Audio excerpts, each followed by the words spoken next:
Which Titans can actually ignore the call of King Ghidorah? As an Alpha Titan, Ghidorah has a powerful ability. His call can command other Titans and force them to submit. But when he used that signal, a few Titans did not respond at all. 1. Godzilla. Godzilla is often seen as Earth's natural protector. He recognizes the danger Ghidorah brings to the planet. So instead of submitting, Godzilla instinctively fights him to protect the balance of Earth's ecosystem.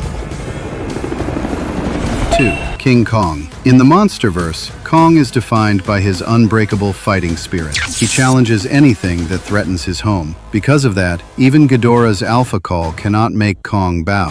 3. Mothra. Mothra's loyalty belongs to nature itself and to Godzilla. Since Ghidorah is an alien invader, she naturally stands with Godzilla to defend the balance of the planet.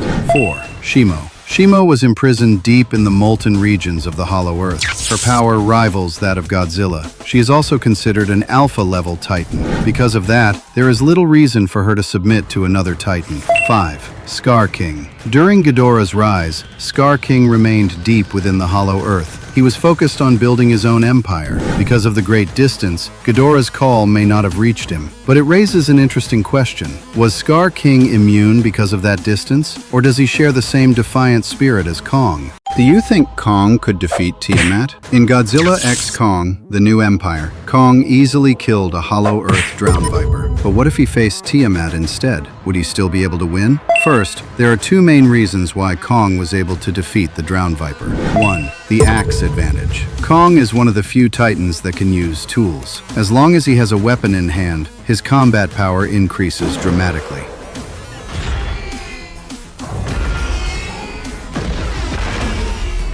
The axe he uses is made from a dorsal plate of Godzilla. In the MonsterVerse lore, those plates are among the toughest materials on Earth. That's why Kong could cut through the Drowned Viper without much difficulty. 2. The water was shallow. During the fight, Kong was still able to stand upright in the water. Because of that, the Drowned Viper couldn't fully wrap around him or drag him underwater. That removed the creature's biggest advantage. But if Kong fought Tiamat in the open ocean, the situation would be completely different. The ocean is Tiamat's main territory. Even Godzilla usually absorbs large amounts of radiation before challenging Tiamat underwater. As a land-based Titan, Kong would be at a huge disadvantage in deep water. If Tiamat managed to coil around him there, escaping would be almost impossible. Kong could quickly run out of air and become prey instead. So here's another question. Between Tiamat and Titan X, which one do you think is stronger?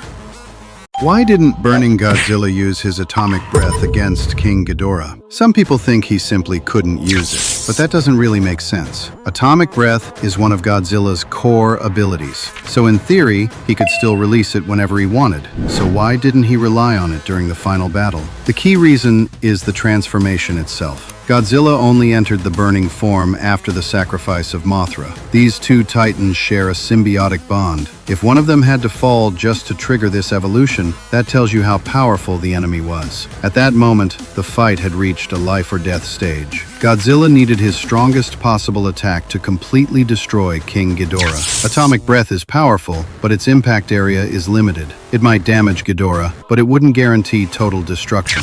Instead, Godzilla unleashed the massive nuclear pulses. When those wing-shaped pulses appeared, you could actually see patterns that looked like Mothra's wings. And if you listen closely, you can even hear Mothra's cry. In a way, it was like her power was still fighting beside him. The range of that attack was enormous. It covered Ghidorah completely, leaving him nowhere to escape. That's the advantage of the pulse. It hits from every direction and keeps the pressure constant, so Ghidorah has no time to recover. After two massive pulses, Ghidorah was reduced to just one remaining head. At that point, Godzilla finally finished him off with a single atomic breath. So how powerful do you think Burning Godzilla's atomic breath would be?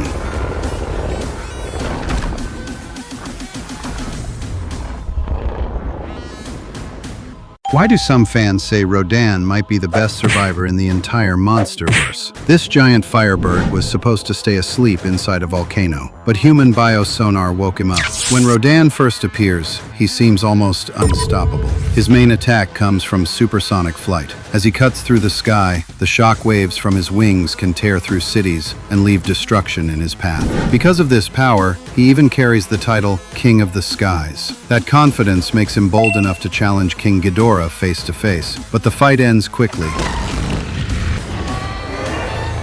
Ghidorah defeats him with ease. Rodan immediately bows his head and becomes one of Ghidorah's followers. After that, he intercepts human forces several times and even blocks Mothra to protect Ghidorah. At first, it looks like loyalty, but the ending of Godzilla, King of the Monsters, reveals Rodan's true nature. When Godzilla finally defeats Ghidorah, Rodan instantly stops fighting. At first, he seems ready to test the situation, but one look from Godzilla is enough to make him bow again. Because of moments like this, many fans jokingly call Rodan a fence-sitter. In the lore of the Titans, however, this isn't really betrayal. Many Titans naturally submit to the strongest Alpha Titan, and by the end of the movie, the new king is clearly Godzilla.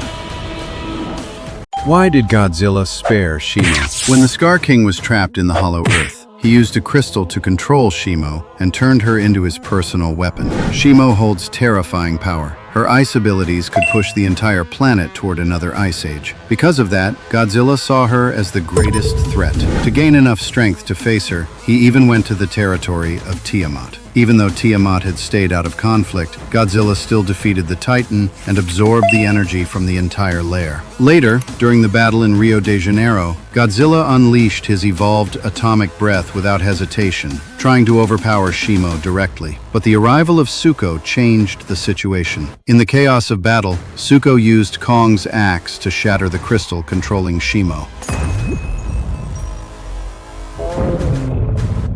In an instant, Shimo's anger disappeared. She stopped attacking and revealed her true state, confused and exhausted. Godzilla quickly realized something. Shimo was not the enemy. She had been a victim all along. When the Scar King lost control over Shimo and was captured by Kong, Godzilla let out a powerful roar. Shimo seemed to understand. She released her frost breath and froze the Scar King.